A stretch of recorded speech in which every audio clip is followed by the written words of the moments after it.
성경에 나오는 하나님의 심판은 기근과 질병과 전쟁과 포로 이렇게 나아가는 모습들을 보게 되는데요. 오늘 2절 말씀에 보니까 여호사밧의 골짜기는 하나님의 도움으로 모압과 암몬, 에돔 연합군을 물리친 골짜기였습니다. 이렇게 에돔, 모압, 암몬 이쪽이 사해 바다가 있다고 한다면 그 오른쪽으로 이렇게 쭉 그렇게 가나안 땅으로 들어가기 위해서 꼭 거쳐야 하는 이러한 주변 국가들인데요. 최근 베이징에서 중국에서 동계 올림픽 합니다. 얼마 전에 우리나라 남자 선수들이 참 안타까운 결승 진출을 하지 못했던 것이 큰 이슈가 됐습니다.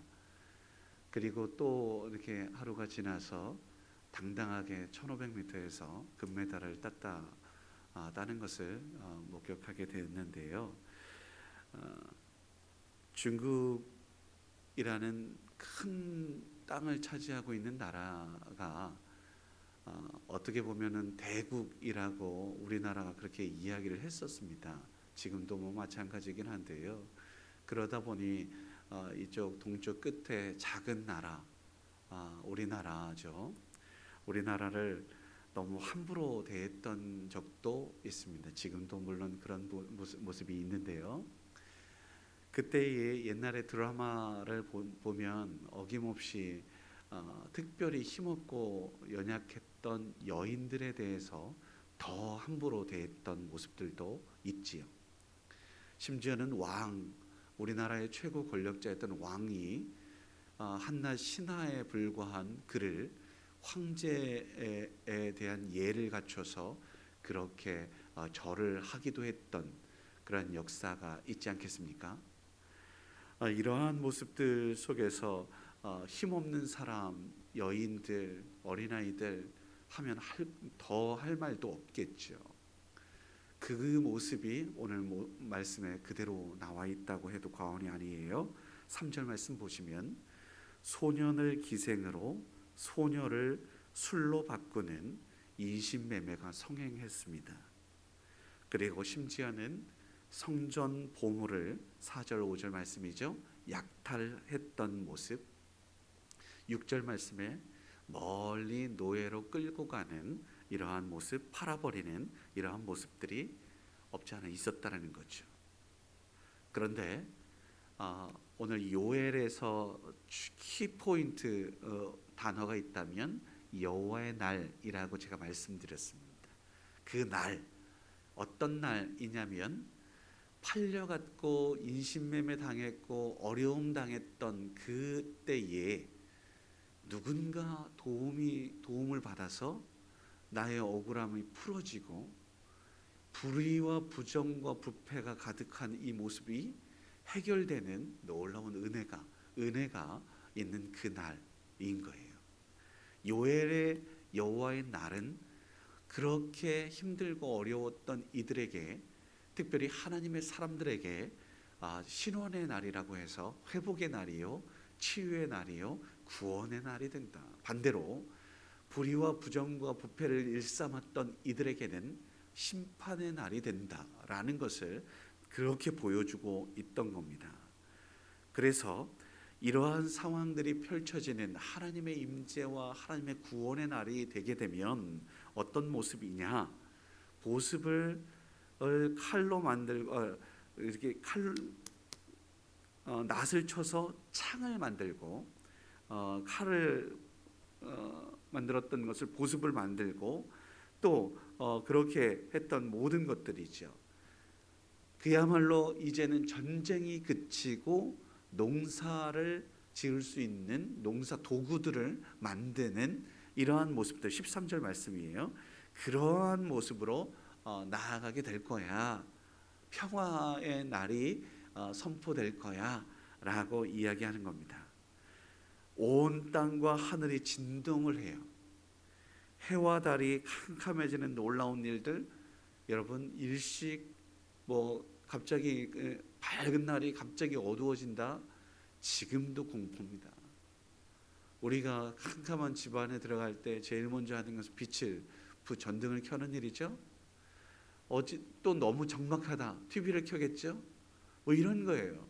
그런데 그날은 심판의 날, 두려운 날인데 하나님께서 우리와 함께 하시겠다라고 말씀하시는 그날, 모두가 두렵고 떨리는 현실 가운데에 우리 믿음의 사람들에게는 구원의 빵빠레가 울리고, 또 이제 억울한 일들이 없어지는 그 날, 정말 기뻐서 환호할 수 있는 그런 날을 보게 되는 거죠. 다시 한번 처음으로 돌아가 볼게요. 제가 동계올림픽 이야기했어요.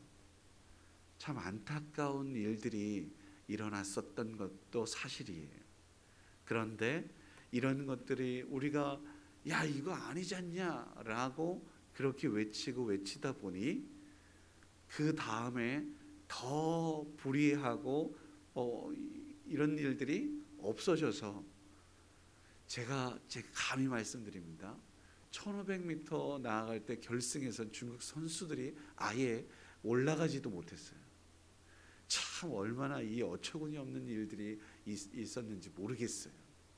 여러분 어찌되었든 우리 그날은 정말 정직하고 또 판결에 있어서도 그 누구도 뭐라고 못하고 진짜 우승을 했을 때 모든 사람들이 함께 기뻐해주고 축하해주고, 억울해가지고 1등을 했는데도 그 최고의 자리에 올랐는데도 이렇게 바라보는 이런 모습이 아니라 너나 하나 할 것 없이 우승을 했으면 우승했다고 박수 쳐주고 인정해주고, 이러한 모습, 서로 기뻐하며 2등을 해도 기쁘고 3등을 해도 기쁘고, 아니 4등 5등을 해도 떳떳하게 그러한 모습이라면 얼마나 좋겠냐 이 말이죠.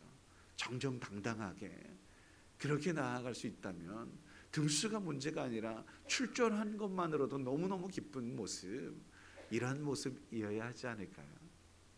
오늘 요엘서는 그러한 모습을 우리에게 요구하고 있습니다. 하나님 나라는 뭐 등수가 중요한 게 아니라 그 나라에 함께 들어간 그 모두가 기쁨의 잔치가 되어야 하는 거죠. 그래서 오늘 말씀 그 이야기를 다 하는 겁니다.